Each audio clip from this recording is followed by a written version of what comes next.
passion fruit for dessert too. Okay, this is literally too much dessert, but I'm just interested in trying every single one of them. This is like a tart inside some sort of fruit, maybe?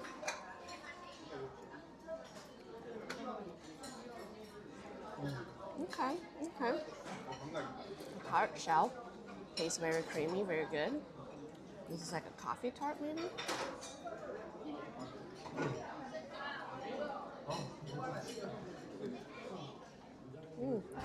The inside is sweet. You can taste a little bit of coffee in there.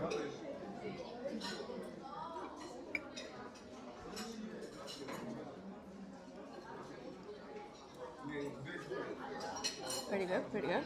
The exterior is also buttery. This is probably like a chocolate tart.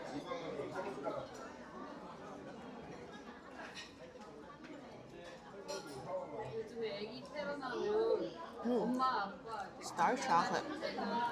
Pretty good, pretty good.